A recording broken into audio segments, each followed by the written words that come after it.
मूसाखेड़ी स्थित शिवनगर में गुरुवार की सुबह रहवासी उस समय भड़क गए जब मंदिर में रखी सीता माता और लक्ष्मण की मूर्ति खंडित मिली। संयोगितागंज पुलिस ने मामला दर्ज कर आरोपियों की तलाश शुरू कर दी। गुरुवार की सुबह शिवनगर के रहवासी मंदिर मूर्ति खंडित देखकर मंदिर के बाहर जमा होकर विरोध जताने लगे। मंदिर में राम, लक्ष्मण, सीता और हनुमान की मूर्तियां रखी हुई थी। अज्ञात शरारती तत्वों ने मंदिर में घुसकर लक्ष्मण और सीता की मूर्ति खंडित कर दी। इस बारे में पुजारी और रहवासियों का कहना था कि पूर्व में भी एक बार इस मंदिर में आग लग चुकी थी। उस समय यह लगा था कि भक्तों द्वारा लगाए गए दीपक से आग लगी होगी, लेकिन आज की घटना से ये बात साफ हो गई कि ये काम किसी अज्ञात शरारती तत्वों का है। जलाया किसी ने, हम लोगों ने उसको एक्सेप्ट कर लिया, सोचा था कि वो अगरबत्ती या दीपक से जली होगी। लेकिन बाद में बहुत सारे लोगों ने कहा था कि इसको जलाया गया है। फिर हम कुछ बुद्धिजीवी लोगों ने सोचा और उसको एक्सेप्ट किया कि वह मूर्ति अपने आप जली होगी, अगरबत्ती से या दीपक से जल गई होगी। उनके कपड़े जले थे सीता जी के। फिर 2-4 दिन के बाद हम लोगों ने उसका शुद्धिकरण किया और उसकी पूजा पाठ स्टार्ट किया था।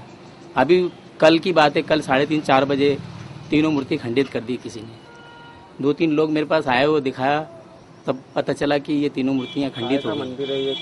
हनुमान मंदिर के यहाँ रखी गई थी। श्री राम जी, लक्ष्मण जी और सीता जी की मूर्ति रखी गई। कौन लोग है ये जो ऐसे हरकतें करते हैं? नहीं, ये तो पता नहीं है कौन लोग है। इसके पहले भी 2-3 दुर्घटनाएं हो चुकी है और हम चाहते कि इसकी कार्रवाई हो और आगे भी हम। नगर निगम की रिमूवल गैंग ने एमवाय परिसर से कई बार ठेले और खोमचे वालों को खदेड़ा, लेकिन कुछ दिनों बाद वे यहां फिर दोबारा अपना व्यवसाय शुरू कर देते हैं। गुरुवार को रिमूवल गैंग ने यहां कार्रवाई करते हुए 15 ठेलों को सामान सहित जब्त किया। इस बारे में बीएस चौहान ने कहा,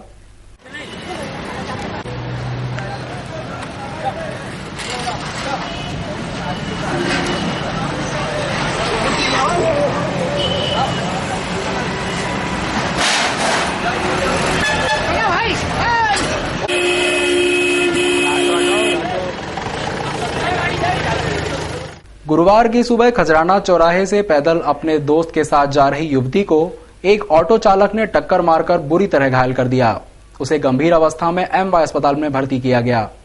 इसी तरह बाणगंगा क्षेत्र में नंदबाग में रहने वाले 12 वर्षीय मासूम की छत से गिरने के बाद एक निजी अस्पताल में इलाज के दौरान मौत हो गई। खजराना में रहने वाली रानू पिता किशन लाल अपने मित्र हेमंत के साथ पैदल जा रही थी। तभी खजराना चौराहे पर अंध गति से आ रहे एक रिक्शा ने उसे पीछे से टक्कर मारकर घायल कर दिया। उसे हेमंत इलाज के लिए एमवाय अस्पताल लेकर गया, जहां उसकी हालत गंभीर बनी हुई है। हेमंत का कहना था, ऑटो वाले ने पीछे से मार दिया। जब ये जाते थे पैदल ही थे? हाँ, पैदल थे। ऑटो वाले को क्या पब्लिक ने पकड़ा था? क्या वो पब्लिक ने पकड़ा? बाणगंगा क्षेत्र के नंदबाग कॉलोनी में रहने वाले 12 वर्षीय नीरज पिता निपु सिंह 2 दिन पूर्व अपने ही घर की छत से नीचे गिर गए, लेकिन परिजनों ने घटना को गंभीरता से नहीं लिया। नीरज की रात में अचानक तबीयत खराब होने से परिजनों ने उसे पास के एक निजी अस्पताल में भर्ती किया, जहां इलाज के दौरान उसकी मौत हो गई। मृतक के परिजन संतोष का कहना था, इलाज वाज किया, उसके बाद उन्होंने बोला कि ये यहाँ की बस की बात नहीं है, इसको एमवाय लेना। एमवाय लिया, मैं इस गेट पे लाया तो इसलिए बड़े गेट पे तो वहाँ कोई साधन नहीं थी, तो बोले कि उधर इमरजेंसी होता है। मैं कांधे पे लेके गया, जैसे ही दरवाजे पे पहुंचा मेरे कांधे पे उल्टी किया और खत्म हो गई। बंगाली चौराहे पर 2 माह पूर्व हुए एक सड़क हादसे में गंभीर रूप से घायल हुई छात्रा की मौत हो गई। छात्रा 2 माह से एक निजी हॉस्पिटल में कोमा में थी। इंदौर के पलासिया थाना क्षेत्र के बंगाली चौराहे पर कॉलेज से लौटते समय अनुश्री निगम गंभीर रूप से घायल हो गई। पिछले 2 महीने से घायल छात्रा का उपचार बॉम्बे हॉस्पिटल में किया जा रहा था। छात्रा 2 महीने से कोमा में थी। अनुश्री चमेली देवी कॉलेज से इंजीनियरिंग की पढ़ाई कर रही थी। कल दोपहर अनुश्री की मौत हो गई। पलासिया पुलिस ने मर कायम कर शव को पोस्टमार्टम के लिए एमवाय अस्पताल पहुंचा दिया। एयरपोर्ट पर सीआईएसएफ ने चेकिंग के दौरान कारतूस सहित एक व्यक्ति को गिरफ्तार किया। सीआईएसएफ ने गिरफ्तार आरोपी को एरोड्रम पुलिस के हवाले कर दिया। इंदौर से मुंबई जाने वाली सुबह की फ्लाइट में चेकिंग के दौरान सीआईएसएफ ने महावीर पिता दिलीप चंद्र को 4 जिंदा कारतूस के साथ पकड़ा। आरोपी महावीर सोलापुर महाराष्ट्र का रहने वाला है। महावीर मुंबई जा रहा था तभी चेकिंग के दौरान कारतूस मिलने पर उसे गिरफ्तार कर एरोड्रम पुलिस को सौंप दिया गया। एरोड्रम पुलिस ने महावीर पर आर्म्स एक्ट के तहत मुकदमा दर्ज किया। 19वीं सदी से 21वीं सदी, कब बदलेगा पुलिस कानून? इस विषय पर बुधवार शाम प्रेस क्लब में संगोष्ठी का आयोजन किया गया। बीएसएफ व यूपी के पूर्व डीजीपी ने लोकतंत्र को बचाने के लिए पुलिस कानून में सुधार को जरूरी बताया। मौजूद अन्य वक्ताओं ने पुलिस कानून को लेकर बेबाकी से अपने विचार रखे। बुधवार शाम प्रेस क्लब में परिचर्चा का आयोजन किया गया। इसका विषय था 19वीं सदी से 21वीं सदी, कब बदलेगा पुलिस कानून। कार्यक्रम के मुख्य वक्ता बीएसएफ और उत्तर प्रदेश के पूर्व डीजीपी प्रकाश सिंह ने कहा कि लोकतंत्र को बचाने के लिए पुलिस कानून में सुधार किया जाना जरूरी है। देश की पुलिस शासक वर्ग की नहीं, जनता की होनी चाहिए। सिंह ने आरोप लगाया कि संसद में आपराधिक छवि वालों की संख्या लगातार बढ़ रही है। यही हालत रहे तो देश डेमोक्रेसी के बजाय क्रिमिनल कंट्री बन जाएगा। उन्होंने कहा कि हमें प्रभावी और सक्षम पुलिस की आवश्यकता है। मतलब बड़ा अफसोस के साथ और दुख के साथ कहना पड़ता है कि हिंदुस्तान में डेमोक्रेसी के बजाय we will become a criminal state, जहां की मतलब अगर मैं तो कहता हूं अगर ये 25-30% के आसपास भी पहुंच गए तो फिर तो हम क्रिमिनल स्टेट हो ही जाएंगे। 50% के ऊपर जाने की जरूरत नहीं आएगी। आज भी देखिए कोई भी सुधार का जो लेजिस्लेशन होता है पार्लियामेंट में क्यों नहीं पास हो पाता? लोकपाल क्यों इतने 40 साल से अटका हुआ है? यही लोग नहीं होने दे रहे हैं क्योंकि ये जानते हैं कि अगर लोकपाल हो गया तो हमारा अस्तित्व खतरे में पड़ जाएगा। तो अगर डेमोक्रेसी बचाना है इस देश में तो पुलिस में सुधार आवश्यक है और एक ऐसे पुलिस का निर्माण आवश्यक है जो इनके ऊपर शिकंजा कर सके बजाय इसके कि इनको सलामी दे। फिर आर्थिक सुधार की बात हम करते हैं। आर्थिक सुधार में बड़ा गर्व करते हैं कि 8% से 6%, 5% जीडीपी गिर गई है, फिर भी प्रगति तो हो ही रही है। और दुनिया की कुछ इनी गिनी जो इकोनॉमीज हैं जो प्रगति कर रही हैं अभी 5% के ऊपर, उसमें भारत का नाम आता है। तो आर्थिक प्रगति भी अगर आप पुलिस में सुधार नहीं, लड़के को कोई उठा ले जाएगा, कभी हड़ताल हो जाएगी, कभी फैक्ट्री में मारपीट हो जाएगी जैसा अभी मारुति में हुआ था, तो यहाँ निवेश कौन करे? कहने का मतलब यह है कि अगर आप डेमोक्रेसी को इस देश में जीवित रखना चाहते हैं, आर्थिक प्रगति बनाए रखना चाहते हैं, तो भी पुलिस सुधार का कोई विकल्प है नहीं। पुलिस को आपको सक्षम बनाना पड़ेगा, प्रभावी बनाना पड़ेगा, ताकि आप एक शांतिपूर्ण वातावरण में रह सके। एक बार किसी ने मुझसे कार्यक्रम की अध्यक्षता न्यायमूर्ति पीडे मूल्य ने की। इस अवसर पर लोक सेवा आयोग मध्य प्रदेश के पूर्व अध्यक्ष doctor MC Nahata, IG Anuradha Shankar, पूर्व आईजी विनय अग्निहोत्री भी मौजूद थे। कार्यक्रम का संचालन प्रेस क्लब अध्यक्ष प्रवीण खारीवाल ने और आभार सचिव संजय लाहोटी ने माना। के माध्यम से संवाद पूर्व से पश्चिम और उत्तर से दक्षिण तक पहुंचाया जा सकता है। क्रांतिकारी अपने सारी योजनाएं चुपचाप बना ले सकते हैं और इन्हें खबर तक नहीं लगती थी। तात्या टोपी की यात्रा का वर्णन जब आप पढ़ेंगे तो दिमाग घूम जाएगा कि वो कैसे 3 दिन के अंदर बांदा से नर्मदा पार कर जाते हैं। और इस तरह की बहुत सारी चीजें जब अंग्रेजों ने देखी तो उन्हें घबराहट हुई। और उसके बाद जब ईस्ट इंडिया कंपनी से रानी विक्टोरिया ने राज लिया तो उन्होंने सबसे पहले जिन चीजों पर हमला किया वो भारत की एकता, यह जो आंतरिक एकता थी, और भारत के अंदर जो आपसी सामंजस्य और संवाद की योग्यता थी, इसको तोड़ने के लिए उन्होंने ऐसी व्यवस्था तैयार की जो इसके ऊपर पूरी तरह कंट्रोल करे, नियंत्रण करे। नियंत्रक व्यवस्था थी। नियंत्रक व्यवस्था मनुष्य को एक उपादान मानती है, एक संसाधन मानती है, और संसाधन और उपादान जो मानता है वो कभी भी उसके प्रति मनुष्यता के भाव से, सहकार्य के भाव से, उसकी सेवा के भाव से कार्य नहीं कर सकता। यह इस प्रकार की नियंत्रक व्यवस्था किसी भी लोकतंत्र के लिए लज्जा का विषय है। विश्व बैंक के प्रतिनिधियों ने गुरुवार को BRTS की प्रगति और उस पर लगने वाले ITS सिस्टम की समीक्षा की। विश्व बैंक के प्रतिनिधियों ने इस प्रोजेक्ट को लेकर की जा रही कवायद पर संतोष जाहिर किया। BRTS को लेकर भले ही शहर में हल्ला मचा हो, लेकिन विश्व बैंक के प्रतिनिधि BRTS की प्रगति को लेकर संतुष्ट नजर आए।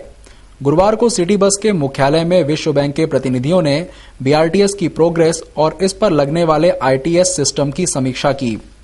विश्व बैंक के प्रतिनिधियों को प्रोजेक्ट की कंसल्टेंसी करने वाली कंपनी के अधिकारियों ने प्रेजेंटेशन के माध्यम से किए गए कार्य और प्रस्तावित कार्यों की जानकारी दी।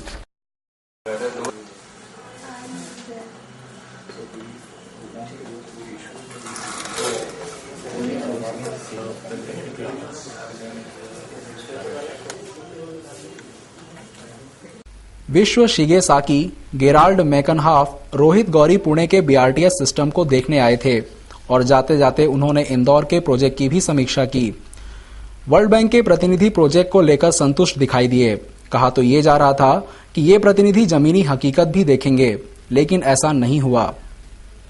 शहर में महिलाओं के साथ हो रही वारदातों के विरोध में गुरुवार की दोपहर महिला कांग्रेस प्रदेश अध्यक्ष अर्चना जायसवाल महिला नेत्रियों के साथ आईजी कार्यालय पहुंची, लेकिन वहां तैनात पुलिसकर्मियों ने उन्हें अंदर नहीं जाने दिया और गेट पर ताला डाल दिया।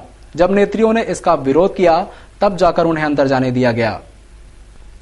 महिलाओं के साथ शहर में हो रही वारदातों की तुरंत एफआईआर दर्ज कर आरोपियों पर सख्त से सख्त दंडात्मक कार्रवाई की मांग को लेकर महिला कांग्रेस प्रदेश अध्यक्ष अर्चना जायसवाल आईजी अनुराधा शंकर से मिलने पहुंची, लेकिन उनके आईजी ऑफिस पहुंचते ही तैनात पुलिस कर्मियों ने आईजी ऑफिस का गेट बंद कर उस पर ताला लगा दिया और उन्हें अंदर ही नहीं घुसने दिया। इसका विरोध करने के बाद उन्हें आईजी ऑफिस परिसर में घुसने दिया गया, लेकिन उन्हें समय देने के बावजूद आईजी ऑफिस में नहीं मिली। उन्हें काफी देर तक इंतजार करना पड़ा। जब आईजी पहुंची तो जायसवाल उन्हें लसुड़िया थाना क्षेत्र में नाबालिग की गैंगरेप के बाद हत्या के मामले में आरोपियों की अब तक गिरफ्तारी नहीं किए जाने की शिकायत की। इस पर आईजी ने स्पष्ट किया कि पुलिस 4 वर्ष पुराने मामलों को भी सुलझा लेती है, जबकि इस मामले की जांच जारी है। यहां शिकायत करने पहुंची जायसवाल के मुद्दों की जानकारी होने पर जांच किए जाने की बात आईजी ने कही, जबकि नाबालिग की मां ने आईजी से लसुड़िया पुलिस द्वारा मामले में लापरवाही बरतने की शिकायत की। एक ठगोरी दुल्हन ने एक के बाद एक दूसरे युवक से शादी रचा ली। बाद में पति के लाखों रुपए लेकर चंपत हो गई।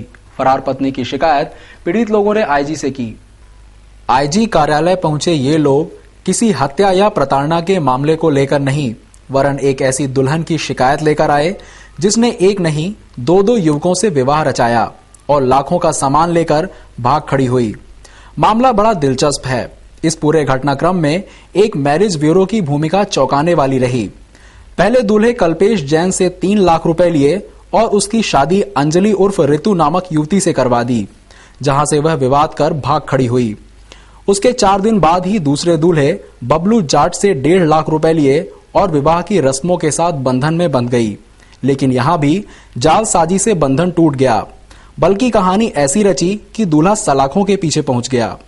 विवाह ऋतु नाम की लड़की, ऋतु उर्फ अंजलि नाम की लड़की से करवाया गया था और वो बहुत गरीब परिस्थिति में थी और उस कारण से उसका विवाह होने में इन लोगों ने मैरिज ब्यूरो ने, आजकल की जो मैरिज ब्यूरो जो चल रहे हैं, जो फर्जीवाड़े कर रहे हैं, उनका भंडाफोड़ भी होना ही चाहिए। नहीं, वो घटना तो अपनी जगह, ये पूरा आप संक्षेप में बताइए। हाँ। इसी सिलसिले में आपको बता रही हूँ कि कल्पेश जी ने शादी की इस ये ऋतु उर्फ अंजलि से। ये प्रथम इसकी शादी थी। इसने अपनी शिकायत की विजयनगर थाने में, उसके ऊपर एफआईआर दर्ज नहीं हुई। फिर इस लड़की ने शादी इसी मैरिज ब्यूरो के मार्फत एक सावंत नाम का विजिटर व्यक्ति था और इसके जो फर्जी माता पिता थे ऋतु उर्फ अंजलि के, वो फर्जी हमको बाद में ज्ञात हुआ ऐसा, क्योंकि मैं उसकी अभी जमानत आवेदन लगाने जा रही हूँ और प्रदेश कांग्रेस को भी बिलोंग कर रही हूँ। इसलिए मैं इस मैटर को आज मीडिया के सामने ला रही हूँ, इसलिए ला रही हूँ कि ये जो फर्जीवाड़े से विवाह हुआ इसका ऋतु उर्फ अंजलि का, गोपाल उर्फ बबलू का, तो विवाह होते वक्त जो सावंत मेडिएटर था मैरिज ब्यूरो का, ये बकायदा उस लड़की को लेके आया था गाड़ी पे बिठा के साथ में। इन लोगों का जो भी कमिटमेंट था वो सब इस तरह से शादी हुई, इनकी अनुबंध लेख के द्वारा इनकी शादी हुई। दुल्हन फरार है और दोनों दूल्हों के परिजन परेशान। मजेदार बात यह है कि इस दुल्हन के ना तो परिजन असली हैं और ना ही रिश्तेदार। मिले जो हमारा क्लाइंट है, उन्होंने हमें सुनंदा जैन से मिलवाया। सुनंदा जैन ने बताया हमें कि 4-5 लड़कियां उन्होंने दिखवाई, उसमें से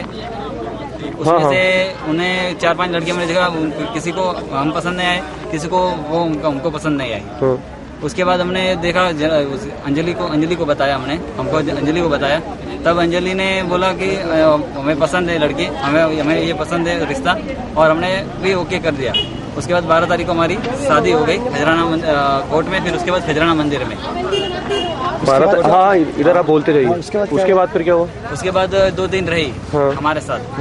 तो फर्स्ट नाइट भी हमारे साथ रही और दूसरे दिन वो सुबह 6 बजे लगभग निकल गई। जब मैं उठा तब देखा तो वहाँ पे थी नहीं घर पे। तो क्या सामान वगैरह भी ले गई आपका? कुछ सामान वगैरह सब जो जेवरात पहने हुए थे वो पूरे लेके चली गई। और हमने मैरिज ब्यूरो वालों सुनंदा जैन और विनोद जैन और सावन अग्रवाल उनके घर पे जाके हमने 3 लाख रुपए दिए उनको, जो उन्होंने शादी कराने के लिए शर्त रखी थी कि हम 3 लाख रुपए लेंगे आपसे। तो मैंने जाके उन्हें 3 लाख रुपए दे दिए। उसके बाद आपने कहीं कंप्लेंट नहीं करी? कंप्लेंट की हमने विनोद ये विजयनगर थाने पे हमने अपना आवेदन दिया हुआ है। 26 तारीख को हमने दिया था। तो उसके बाद क्या हुआ? पुलिस वालों ने क्या बोला? बोल उसकी छानबीन कर रहे हैं। फिर गए तो बोले कि आप परदेसीपुरा जाओ, एरोड्रम थाने पे जाओ, वो जाओ, वहाँ पे जाओ। कोई कार्रवाई तो हुई नहीं। लड़की के परिवार से या लड़की से संपर्क, कुछ जानकारी, बातचीत हुई हो या अभी कुछ? उसके बाद तो कुछ हुई नहीं शादी। अब मामला आईजी तक पहुंच गया, लेकिन सवाल खड़ा होता है पुलिस की कार्यशैली पर, जिसने पहले दूल्हे कल्पेश की शिकायत को तो गंभीरता से नहीं लिया था, लेकिन अब पुलिस की आंख खुली है। भंवरकुआं थाना क्षेत्र के ओल्ड अग्रवाल नगर में बुधवार की शाम एक महिला अपने ही घर के गेट पर खड़ी थी। तभी 4 बदमाश महिला की चैन झपटकर भाग गए, लेकिन बदमाशों की हरकत सीसीटीवी कैमरे में कैद हो गई। पुलिस फुटेज देखकर बदमाशों की तलाश कर रही है। भंवरकुआं पुलिस ने बताया कि अग्रवाल नगर में रहने वाली कलावती पति कन्हैया लाल ने बुधवार की शाम थाने में शिकायत दर्ज करवाई है कि वह अपने गेट पर खड़ी थी। तभी 2 बाइक पर आए 4 बदमाशों ने पहले पता पूछा और दूसरे बदमाश ने अचानक गले पर झपटा मारकर चेन खींच ली और भाग गए। चेन की कीमत 60,000 रुपए बताई गई, लेकिन बदमाशों की यह हरकत वहां लगे सीसीटीवी में कैद हो गई। पुलिस फुटेज देखकर अपराधियों की तलाश में लग गई। गुरुवार की सुबह पुलिस कंट्रोल रूम में आईजी अनुराधा शंकर ने महिला एवं बाल अपराध को लेकर एक बैठक आयोजित की। बैठक में जोन के सभी जिले के पुलिस अधिकारी शरीक हुए। गुरुवार की सुबह पुलिस कंट्रोल रूम में महिला एवं बाल अपराध रोकने को लेकर पूरे जोन के सभी पुलिस अधिकारियों की बैठक हुई। यह बैठक पहले महिला एवं बाल अपराध के आईजी आरपी श्रीवास्तव लेने वाले थे, लेकिन उनके नहीं आने पर बैठक आईजी अनुराधा शंकर ने ली। उनका कहना था कि इस तरह के अपराध रोकने के लिए क्या क्या उपाय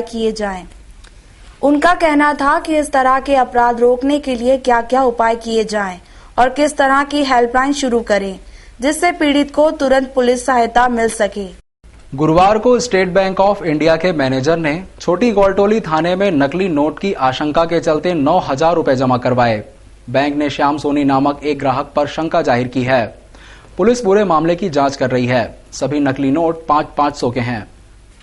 बुधवार को एक निजी बैंक ने 5 लाख रुपए से अधिक के नकली नोट छोटी ग्वालटोली थाने में जमा कराए, लेकिन गुरुवार को भारतीय स्टेट बैंक के मैनेजर नवीन ने 500 रुपए के 18 नकली नोट थाने में जमा करवाकर श्याम सोनी नामक ग्राहक पर शंका जाहिर की। इस बारे में थाने के एसआई अशोक महाजन का कहना था।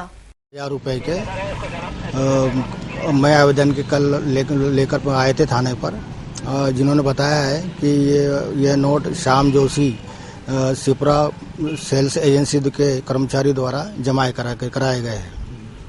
अब किस तरह की कार्रवाई पुलिस करेगी? इसमें प्रकरण कायम कर लिया गया है। अज्ञात कारणों के चलते पिता पुत्र द्वारा शराब में जहरीली वस्तु मिलाकर पीने से दोनों की मौके पर ही मौत हो गई। मृतक बेटा पेंटर था, जबकि पिता एक निजी कंपनी में कार्यरत था।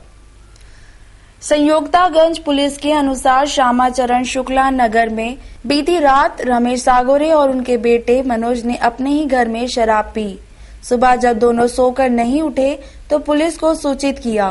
पुलिस ने आकर दरवाजा तोड़ा तो बाप बेटे मरे हुए मिले। पुलिस ने दोनों की लाशों को पीएम के लिए एम्बा अस्पताल भेज दिया। बताया जा रहा है कि पिता पुत्र ने शराब में जहरीला पदार्थ मिलाकर पिया होगा। पड़ोसी का कहना था, पता नहीं था कि होगा, तो उन्होंने सो गए होंगे, बोले दारू पिए हो गए होंगे। उनको ये नहीं पता था ना कि हो गया। और वो अभी कहना कुछ घर को खोला, जब देखा कि क्या हुआ तो दोनों शराब पीते थे। हाँ, दोनों पीते थे। क्यों? रहने वाले कहाँ के रहने वाले हैं? शुक्ला हाँ। एमजीएम मेडिकल कॉलेज में पीजी सीट बढ़ाने के लिए दौरे पर आई मेडिकल काउंसिल ऑफ इंडिया के दल ने गुरुवार को भी अपना दौरा जारी रखा। दल ने दौरे के तीसरे दिन कॉलेज के 2 विभागों का जायजा लिया। एमजीएम मेडिकल कॉलेज के दौरे पर आई एमसीआई की टीम ने गुरुवार को कॉलेज के 2 विभागों का दौरा किया। टीम के सदस्य डॉक्टर कैलाश मेहता और डॉक्टर वाईएस मरफतला ने फॉरेंसिक और डर्मेटोलॉजी विभाग का जायजा लिया। पिछले 3 दिनों से एमसीआई की टीम इंदौर में है और एमजीएम मेडिकल कॉलेज का दौरा कर रही है। एमसीआई की टीम दौरे के बाद अपनी रिपोर्ट दिल्ली में एमसीआई के प्रमुख को सौंपेगी। उसके बाद ही पीजी सीटों को बढ़ाने का रास्ता साफ हो पाएगा। गुरुवार की सुबह संयोगितागंज क्षेत्र में स्वर्गीय प्रकाश चंद सेठी अस्पताल का दौरा कलेक्टर आकाश त्रिपाठी ने किया। पूरे अस्पताल का जायजा लेने के बाद उन्होंने यहां डायलिसिस मशीन लगाने की बात कही।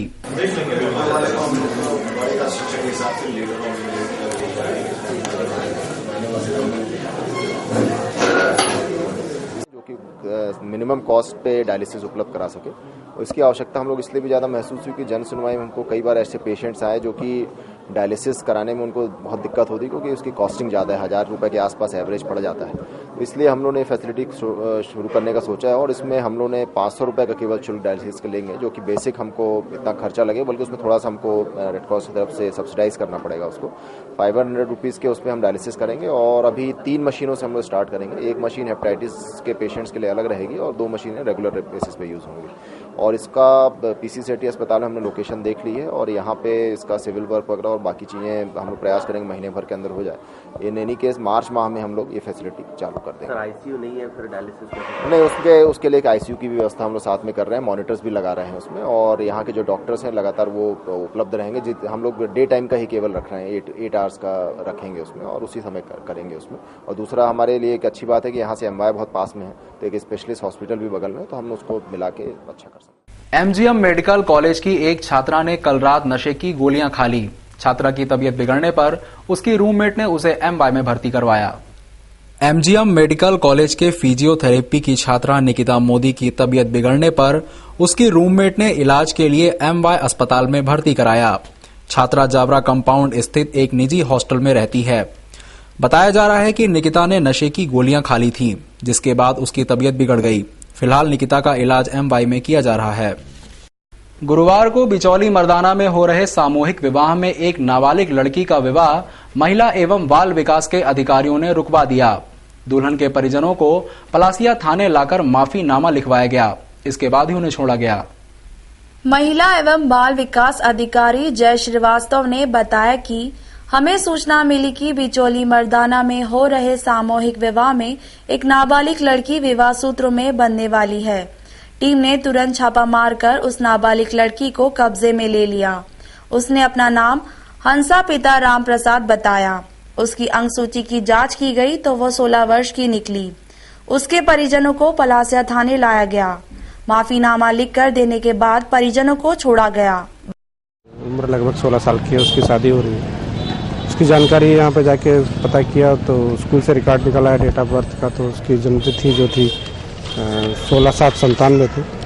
इसके आधार पर लड़की के पिता को बुलाया गया, उनसे बात की गई, उनको समझाया गया कि अगर आप बाल विवाह करोगे लड़की को तो इसमें आप एक तो शादी भी नहीं होगी, दूसरा आपके खिलाफ केस दर्ज हो जाएगा, बाल विवाह भी नहीं करते। समझाने पर वो मान गए। उन्होंने कहा कि ठीक है साहब, जब तक 18 साल की हम शादी नहीं हो जाती लड़की हम शादी नहीं करेंगे। और लिखित में भी उन्होंने दिया, थाना प्रभारी को भी लिखित में दिया।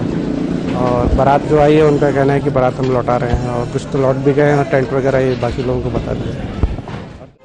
तो उम्र का कुछ तकाजा कम था, उस हिसाब से शादी हमने स्थगित कर दी, नहीं कर पाए। उसी वजह से भैया भी इधर उधर कहीं चले गए हैं और ये सब काम धाम हमने खत्म कर दिया। तो था लड़की की कम उम्र है तो... नहीं सर, एक्चुअल गांव में क्या होता है कि उम्र ज्यादा होने के बाद भी स्कूल में कम लिखवाते हैं। उसी हिसाब से हमने उम्र ज्यादा कम लिखवाई थी। अब उस हिसाब से देखा जाए तो लड़की की उम्र 19 साल है, पर यदि कागज के हिसाब से देखी जाए तो 16 साल आ रही है। उसी हिसाब से हमने शादी को स्थगित कर दिया। अब जब 18 की तभी शादी कर। बारातियों में कुछ विरोध सर कुछ भी विरोध नहीं, बारातियों को सब समझा दिया कि फालतू की वो हो जाएगी तो अपने कुछ मतलब नहीं, इसलिए हमने बारात को वापस भेज दिया।